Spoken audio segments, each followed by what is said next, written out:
Okay, students, this is the 2016 free response, and it says time 1 hour and 45 minutes.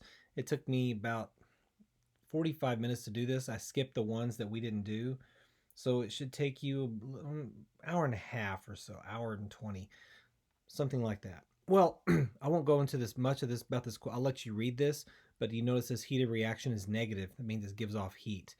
And there was a couple of years ago, they have these meals ready to eat MREs where they mix some stuff, and this is the calcium oxide that it's a heating pack and it heats up the package of food. But you may wonder what in the world is delta S here in number 1B. That's why you're going to ignore the entropy because we haven't. That's in chapter 16, and we only finished actually chapter 7, 16, 17, 18, one of those chapters. We're obviously not going to cover it. So here's the answers that you. By the way, I'm glad they showed the dissociation, the calcium plus 2 and 2 hydroxides. So that was kind of nice. And of course, we're not going to do the KSP because that's also something we didn't get to this year. We kind of did, but kind of didn't. So number 1, you're going to measure Q equals MC delta T. Notice 60 minus 25 is 35.0, 3 sig figs. MC delta T, 21,945, which rounds to 21,900 joules, 21.9 kilojoules. And again, like the last year's, the 2017 free response, I did a ratio. The heat was 63.7. So 63.7 over 1 equals 21.9 over x. You can see it's less than half. It's about a third. 0.344 moles times the molar mass gives you 19.3 grams. We're going to ignore B, C, and D because we haven't talked about that yet. So number 2 is baking soda, sodium bicarbonate. And you'll learn later because if carbonic acid is an acid, bicarbonate is a conjugate base. So we'll do a KB later. Oh, there it is. There's the KB that we did talk about. So I'll go down here. Number 2, an acid base is not a redox. So this is an acid base, either Bronsted or neutralization, any kind of ionization with an acid is not a redox because all the carbons have a +4 if you check them out. 2B, subtract 2B or not to be, that is the question, whether it is nobler to work this problem or not. Here we go. So you subtract and get 0.169 grams of water, convert to moles. It's a 2-to-1 ratio for sodium bicarbonate in the balanced equation. So it's 0.0188 moles of sodium bicarbonate. And then the percent of that sample was change the moles to grams is 1.58, and the difference in those two samples was 1.823. So that's the mixture. So it's this over this is 86.5% of that mixture is sodium bicarbonate. And then number 2D, if you have less mass, it's a smaller percent. If you spill some, you have less mass measured. 2E, pH plus POH equals 14. You find the POH, which gives you the negative log of OH, 10 to the negative 2.35 is a small number, 4.47 to the negative third. And just like the other problem in the 2017 test, they give you X. You don't solve for X, you evaluate to find the KB, which is very small, 2.1 to the negative 4. And there's the net ionic. When you do a double replacement, the sodiums and nitrates are soluble. Spectators, again, you'll see more about that in the videos. Okay. Number 3, H3BO3. So it makes hydronium. So there's an acid-base reaction there. But what they're talking about here, it's a 1-to-4 ratio here, but it's a 1-to-1 ratio here. So it also talks about concentration over time. So once you get to about 300 or 400 minutes, there's no longer any change in concentration. So that means if there's no change in concentration, the rates are 0. That's what they're going to ask later.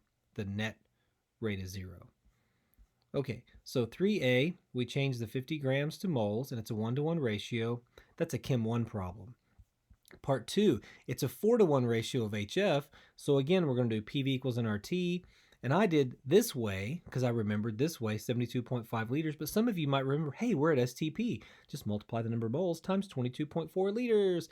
And I got roughly the same number, except I should probably use 22.414 to get that number. But it's close enough. And 3A3, if hydronium is produced, it becomes more acidic. More acidic is lower pH. And then 3B, okay, you have the forward rate, which is proportional to this thing.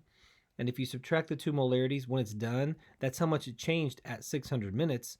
So that's the concentration at that time. And you just multiply the K times that molarity, and you get this rate, which is molarity. Instead of molarity per second, they gave it in minutes this time. So it's molarity per minute in a first order. Because you're at equilibrium, let me go back to this right here. The concentration doesn't change. The forward and reverse rates are equal. That's why it doesn't change over time. The rate is 0. The net rate is 0.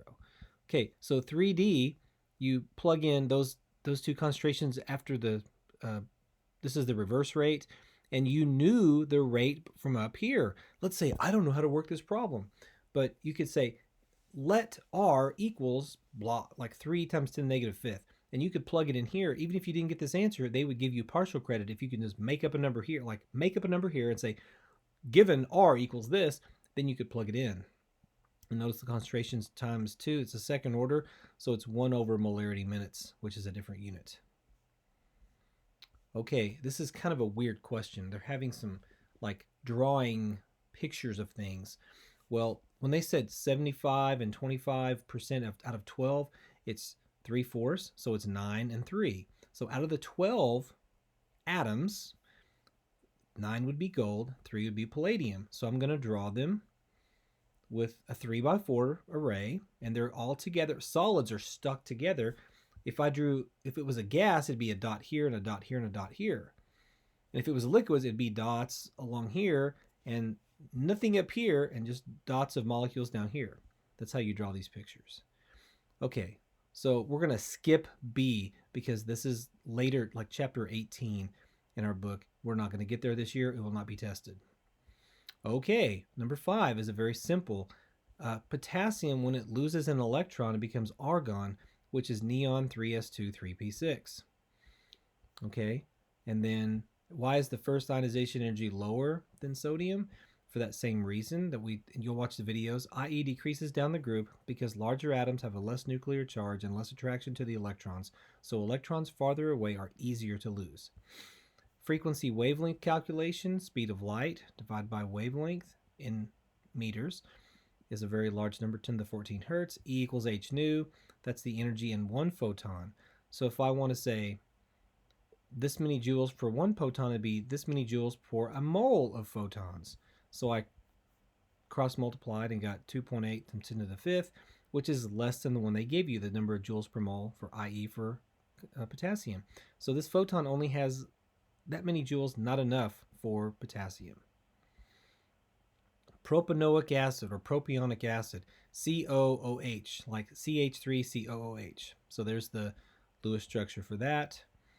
And this is a rather tricky one. So what's the hybridization? There's 1, 2, 3, 4 things around that. This is sp3. There's 1, 2, 3 things sp2. And we're going to review that with the molecular shapes in the videos. Okay, so in this molecule, there are London dispersion forces between the nonpolar parts, and there's the polar part, and there's an O and H, there's even a hydrogen bond. So if you see NO or F attached to some H's somewhere, you're going to see hydrogen bonding. So in part C, it says butanoic acid, propanoic acid has a lower boiling point. Prop is 3, but is 4. So there are more carbons out here. So these CHs, it's got the same polarity here, but it's got more CHs. It's got more London dispersion forces because butanoic has more CH, which are not polar. That's the London dispersion forces. Okay, number 7. Is that the last one? Time flies when you're having fun. It just says calculate for the preparation, you just do the dilution, MV equals MV, which we saw last time. And then 7B, use a burette. Okay, how would you do this? The cobalt is over here in the 500 nanometers, and it says you want to minimize the interference. from the presence. Well, you don't want to be in this region, obviously in the 400 to 500 to 600. So you want to be in this region where the copper peaks, has the most absorbance. So you want to be in the blue region for copper +2, which is so about 700 nanometers for the blue. And that was a quick one. I believe we skipped some of those. We did a lot of these, and you probably saw a trend. You saw gas laws, you saw dilution, something about equilibrium, something about rate laws. So this was pretty good, and we'll see some more later.